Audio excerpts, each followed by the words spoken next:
Hey everybody, एक बहुत बड़ी अपडेट आई है चाइनीज़ एक्ट्रेस चाओ लूसी से रिलेटेड और उन्होंने फाइनली डिस्क्लोज़ कर दिया है कि उनके साथ ऐसा क्या हुआ था कि उन्हें हॉस्पिटलाइज होना पड़ा। साथ ही उन्होंने बहुत चीज़ों के बारे में बात की है जिनसे वो सालों से जूझ रही हैं। अब आकर उन्होंने खुलासा किया है कि उनके साथ ये सारी प्रॉब्लम है। तो चलो बताती हूँ एक्चुअली हुआ क्या। तो देखो, चाओ लूसी जो थी वो दिखी थी, हॉस्पिटलाइज हुई थी, उनकी जो वीडियोस और पिक्चर्स है वो वायरल हुई थी। उसके बाद अब 1 तारीख को weibo पे, जो कि एक चाइनीज़ ऐप है और जैसे हमारे यहाँ इंस्टाग्राम होता है वैसे ही weibo है, उस पर उन्होंने पूरा क्लियर कट लिखा कि आखिर में उनके साथ हो क्या रहा था। उन्होंने बताया कि उनके वर्क प्लेस पर उनके साथ मारपीट की गई है और साथ ही उन्होंने बताया कि वो डिप्रेशन से जूझ रही हैं बहुत सालों से। तो देखो, वो 26 साल की हैं और बहुत सारे उनके के ड्रामा देखने को मिले हैं एंड कह सकते हो कि वो एक बहुत बड़ी एक्ट्रेस है।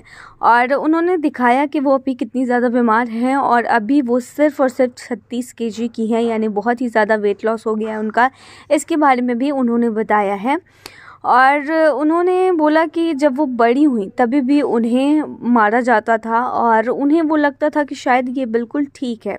तो एक्चुअली में क्या कुछ हुआ, चलो बताती हूँ डिटेल में। तो उन्होंने एक पोस्ट डाला weibo पे और उसमें अपने दिल की बात रख दी और उन्होंने कहा कि जब वो छोटी थी तो इस दौरान वो स्कूल में जब काम नहीं करती थी, होमवर्क नहीं करती थी तो मार खाती थी। तो जब वो बड़ी हुई तो उस दौरान भी वर्क प्लेस पर जब उन्हें कोई प्रोजेक्ट नहीं मिलता था या फिर कुछ भी नहीं मिलता था तो एक अब्यूज़र थी जो कि उन्हें मारती थी और उन्हें उस वक्त ये लगता था कि शायद ये ओके है, क्योंकि बचपन में भी उन्हें मार पड़ती थी तो उन्हें वो नॉर्मल लगता था। लेकिन फिर उन्होंने बताया कि इवेंचुअली उनका काम जो है वो पहचान बनाने लग गया, लोग उन्हें पहचानने लग गए और उन्हें इतना करेज मिला कि वो उस महिला से पीछा छुड़ा सके। और उन्होंने कहा कि वो जो महिला थी जो उन्हें मारती पीटती थी, उन्होंने उनके बारे में र्यूमर फैलाया गलत इंडस्ट्री में और इंडस्ट्री के बाहर भी। साथ ही उन्होंने बताया कि वो डिप्रेशन से जूझ रही हैं, उन्हें एंजाइटी का इशू है और उन्होंने बहुत सारे पिक्चर्स जो हैं वो भी शेयर किए जिसमें ये भी बताया जा रहा है कि डॉक्टर ने सर्टिफाई कर रखा है कि उन्हें बाउट्स ऑफ एंजाइटी है। उन्होंने इसमें कहा कि डिप्रेस होना एक फीलिंग है लेकिन डिप्रेशन एक बीमारी है और ये ऐसा कुछ नहीं है जो कि आसानी से लेट गो करने से रिजॉल्व हो जाता है और बात करने से रिजॉल्व हो जाता है।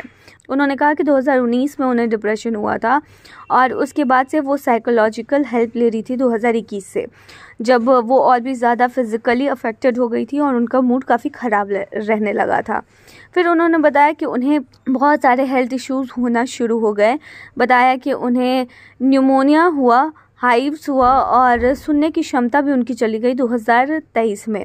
फिर उन्होंने बताया क्योंकि उनके कुछ क्लोज वन के डेथ्स हो गए हाल ही में, तो उनकी जो कंडीशन थी मेंटल स्टेट की वो और ख़राब हो गई। 2024 में उन्होंने बताया कि वो नोज़िया और भी बीमारियों का शिकार हो गई, उन्हें जॉइंट पेन होने लगा और धीरे धीरे करते करते उनका वेट लॉस हो गया। उन्होंने कहा ये बहुत रिडिकुलस है कि मुझे अपने स्कार्स को दिखाना पड़ रहा है ये प्रूफ करने के लिए कि मैं बहुत सेंसिटिव हूँ और मेरे साथ ऐसा कुछ हो रहा है। देखो, उन्होंने ये सभी चीज़ें इसलिए बताई क्योंकि बहुत सारे र्यूमर निकल कर सामने आ रहे थे। इसी को क्लियर करने के लिए उन्होंने ऐसा किया।